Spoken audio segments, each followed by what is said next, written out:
Olá, tudo bem? Bem-vindos aqui a mais uma aula de teologia. Lembrando que estamos aqui trabalhando com o livro Conhecendo as Doutrinas da Bíblia, Meyer Pearman, editora Vida, uma obra clássica que ainda faz muito sucesso e ajuda muita gente. É um trabalho realmente importante feito pelo Meyer Pearman, o básico doutrinal que todos deveriam ter como conhecimento da sua vida cristã. Isso aqui seria literalmente um livro de catecúmenos, um livro para dar uma catequese apropriada àquele que chega à fé cristã. Então é o que nós estamos fazendo aqui, trabalhando em todas as segundas-feiras com a nossa escola bíblica. A aula de hoje é Cristologia, a obra de Cristo, aula 19.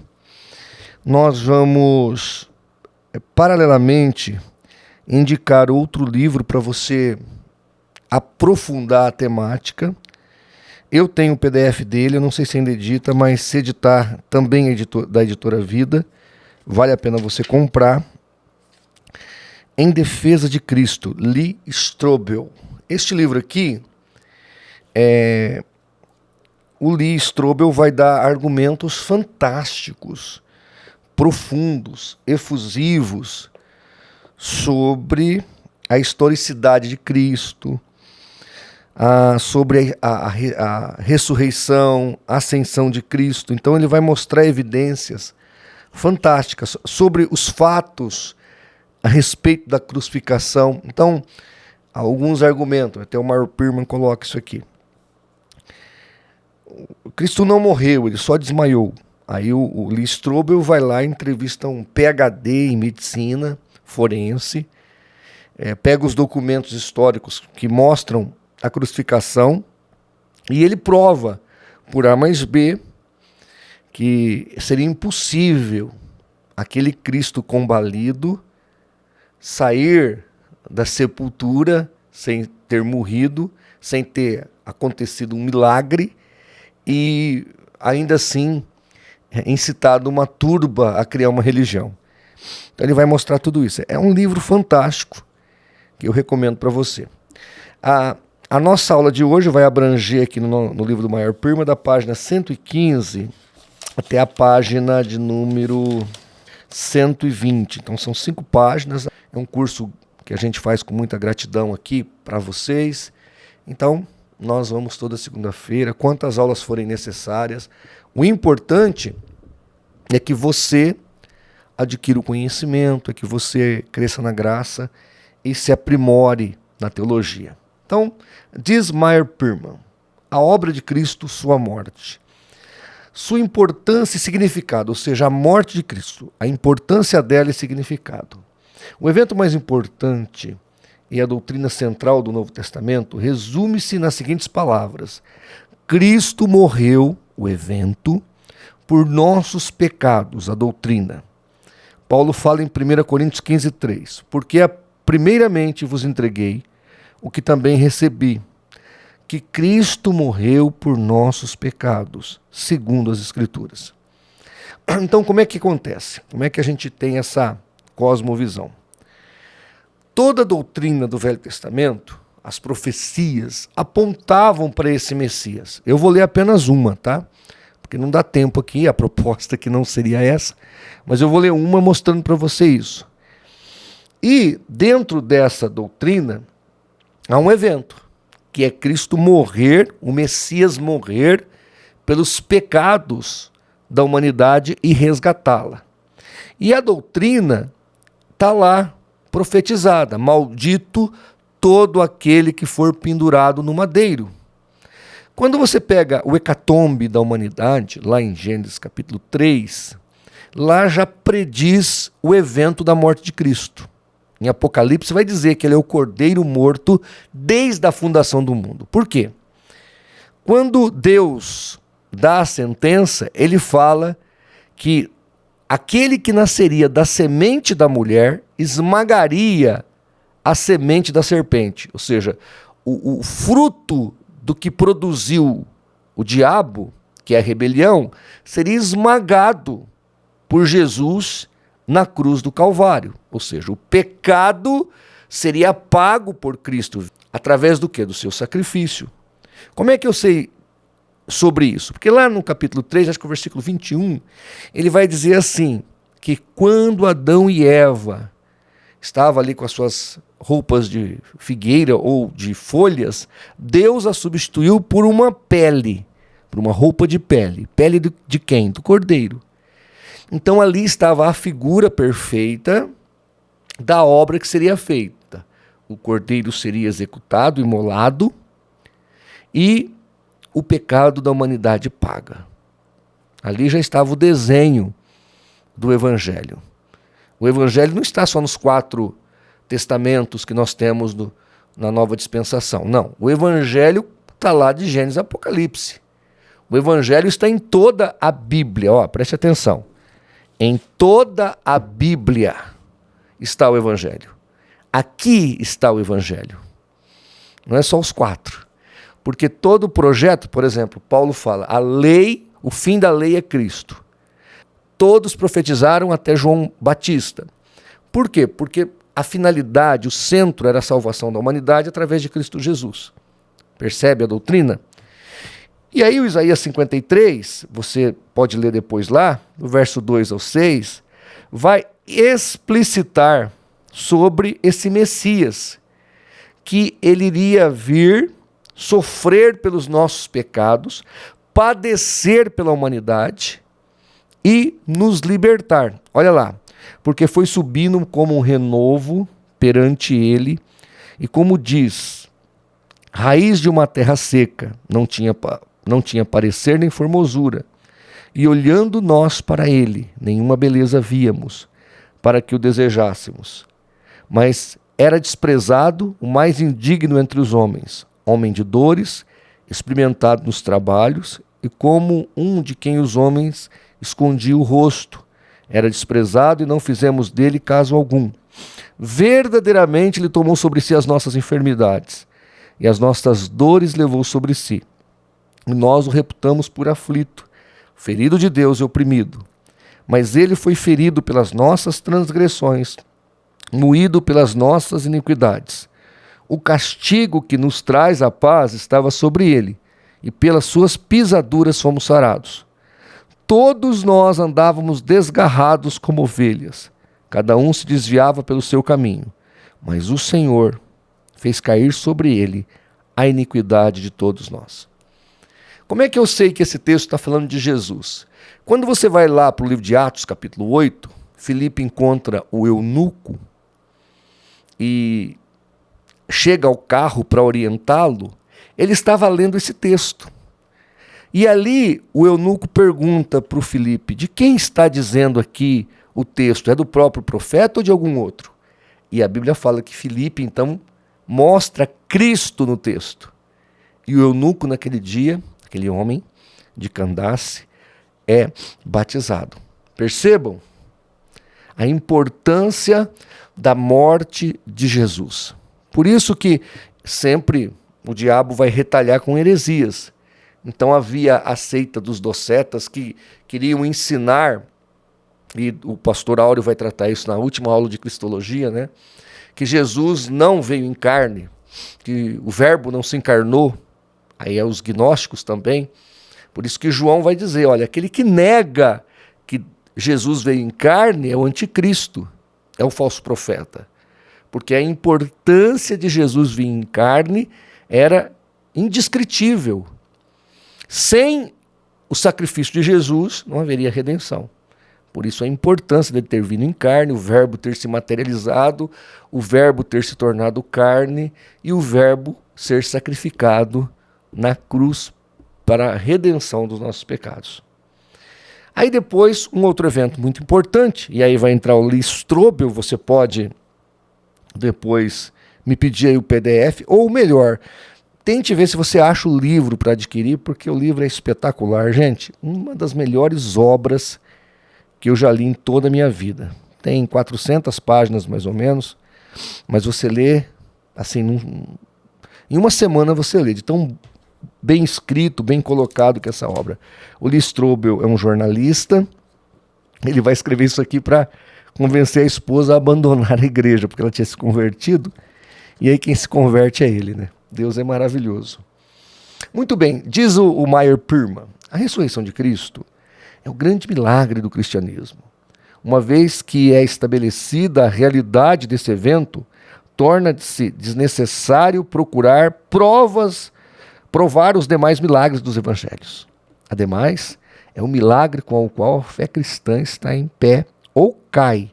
Isso é em razão de ser o cristianismo uma religião histórica que baseia os seus ensinos em eventos definidos que ocorreram na Palestina, ou melhor, na Judéia. É errado chamar a Judéia de Palestina, tá? Há mais de 1000 anos, há mais de 1900 anos. No caso, hoje, há mais de 2000 anos. E Paulo fala em 1 Coríntios 15, 14. Se Cristo não ressuscitou, logo é vã a nossa pregação e também é vã a nossa fé. Então a ressurreição de Cristo, ela é essencial dentro do plano de salvação. Sua morte e sua ressurreição. Na ressurreição, lembra que nós lemos Hebreus 1:6, Salmo 2:7, Atos, acho que é 16:33, onde Paulo fala que tu és meu filho, hoje te gerei. Ali é a ideia de coroação. Salmo 2 está falando de uma coroação. Quando um rei coroa outro, ele fala, tu és meu filho, hoje te gerei. Então é um rei que gera outro rei. Então o próprio pai está dizendo que o filho era rei, era soberano sobre as nossas almas, porque havia pagado por elas na cruz do Calvário. Então, a importância da ressurreição. Olha o que diz Meyer Pirma. A ressurreição é realmente a consumação da morte expiatória de Cristo. Como sabemos, pois que não foi uma morte comum e que realmente ela tira o pecado, porque ele ressuscitou. A ressurreição significa que temos um sumo sacerdote no céu e que se compadece de nós, que viveu a nossa vida e conhece as nossas tristezas e fraquezas, que é poderoso para dar-nos poder para diariamente vivermos a vida de Cristo. Jesus que morreu por nós, agora vive por nós. Romanos 8:34 e Hebreus 7:25. E aqui ele está explicitando a missão, né, de Jesus como sacerdote, intercedendo ao Pai por cada um de nós. Por isso ele ressuscita, ele sai do sepulcro, ele vence a morte. E aqui, uma nota. Na Bíblia, 10 ressurreições. Todas as ressurreições antes da de Cristo, elas foram ressurreições que o indivíduo voltou a morrer. Jesus é o único ressuscitado que ressuscitou para nunca mais morrer, já com um corpo imortal. 1 Coríntios 15 trata da mortalidade e da transformação da mortalidade do corpo em imortalidade do corpo. Não está falando da alma, está falando do corpo. E lá no capítulo 15, no verso 23, vai dizer que na volta de Cristo, ele foi as primícias dos mortos. Nós, ou a igreja dele, será ressuscitada. Todos serão ressuscitados, para nunca mais morrer. Então, quantas pessoas até hoje ressuscitaram para nunca mais morrer? Somente Jesus Cristo. Ninguém mais. É o que está em 1 Coríntios 15, pode ler do 20 ao 23. Cristo é as primícias. Ele é o primeiro. Ali deixa claro, é tagma, é uma ordem, cada um na sua ordem.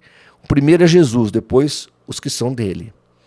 E isso só vai acontecer no arrebatamento da igreja. O único que está no céu, ressuscitado, com o corpo glorificado, é Jesus. E lá no Apocalipse nós vemos isso.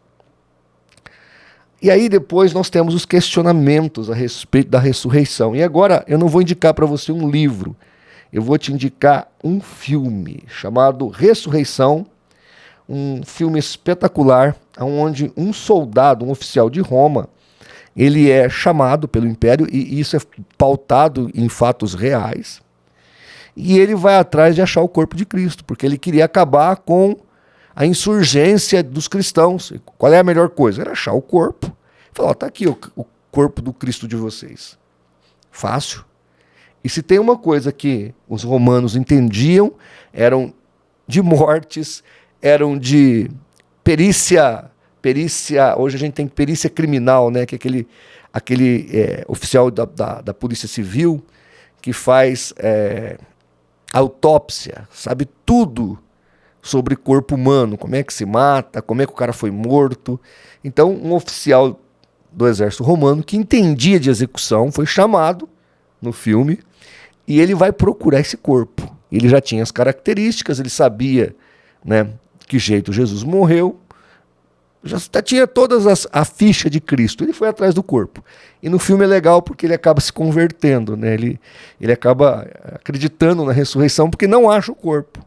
O corpo de Jesus nunca foi achado.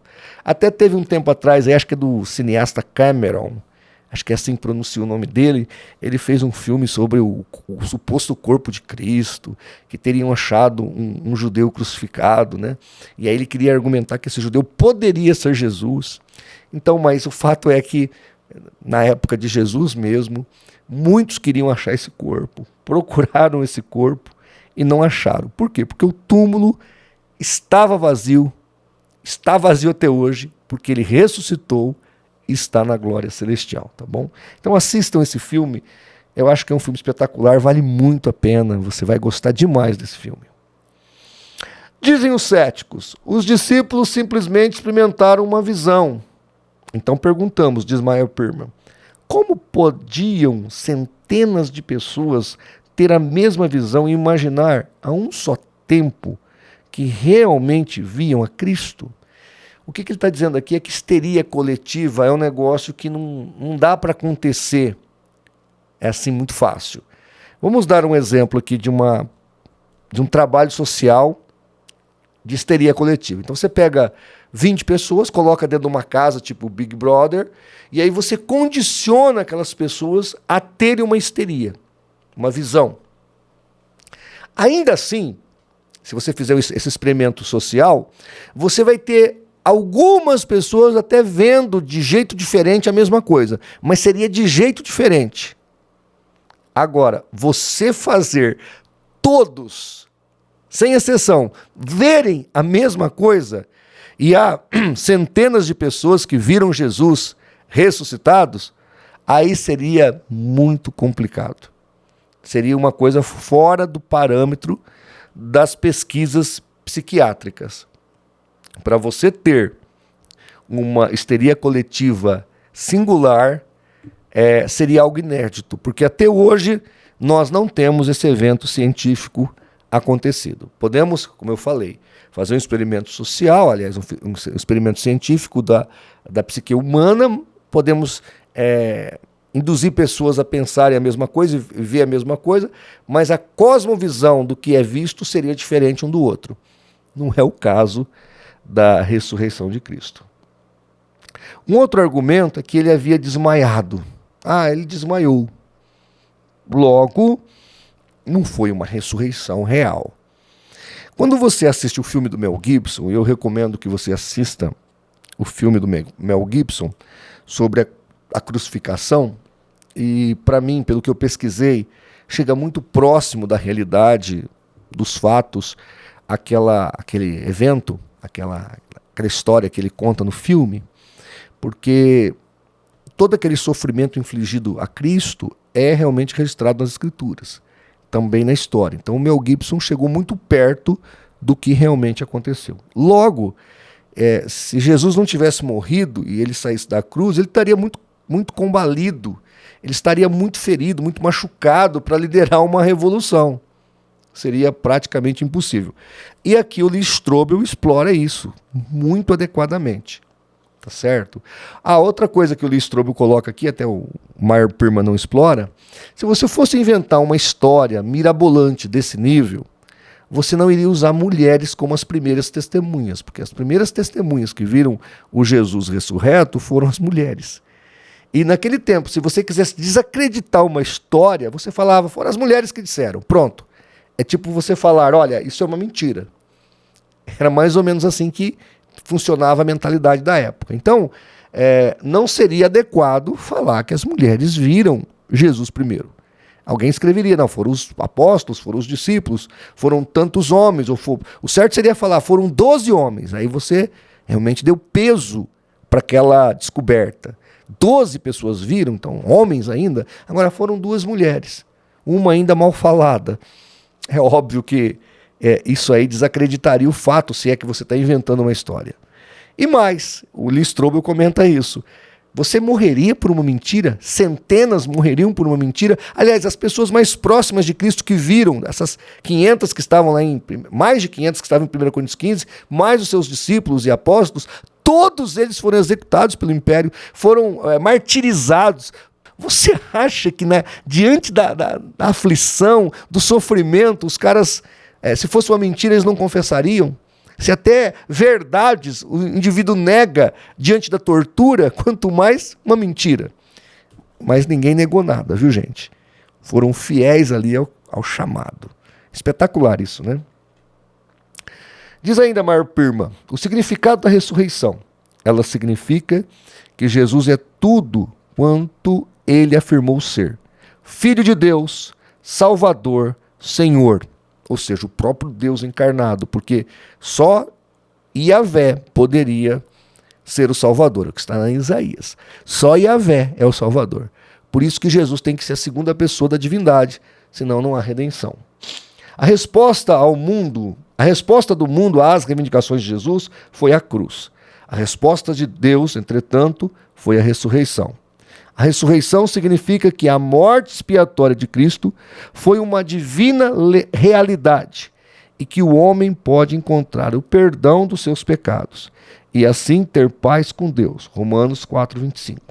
A ressurreição é a ressurreição é realmente a consumação da morte expiatória de Cristo. E glória a Deus por isso. Muito bem, depois da ressurreição, que é extremamente importante para consumar a morte na cruz, a ressurreição.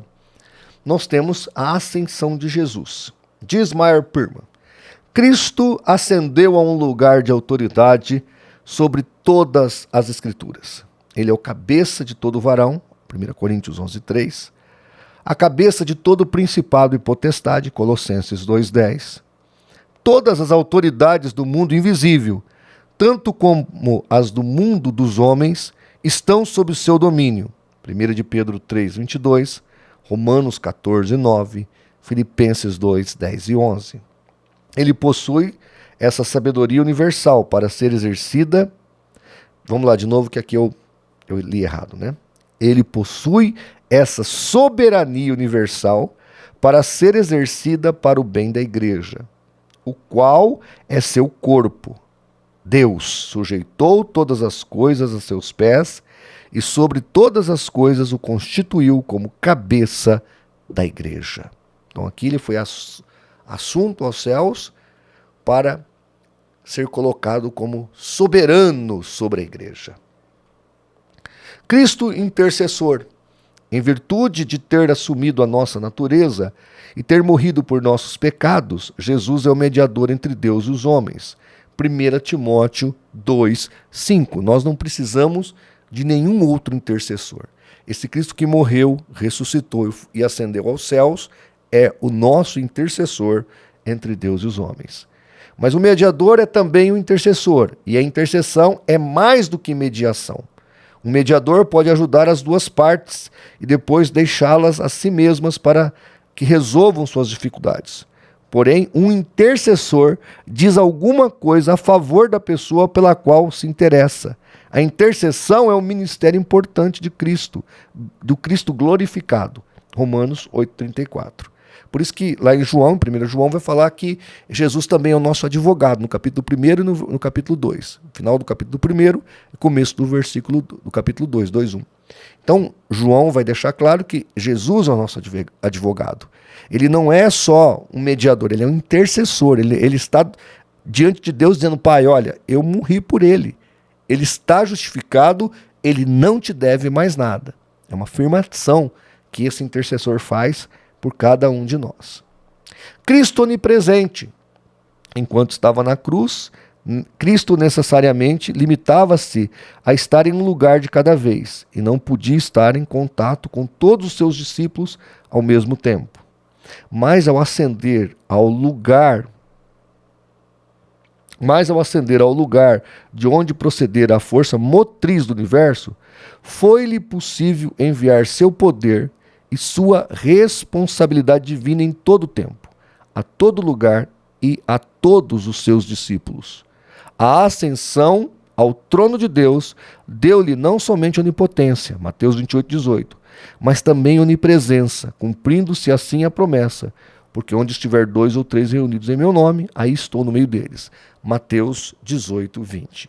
Quando Jesus ressuscita, ele diz: é-me dado todo o poder nos céus e na terra.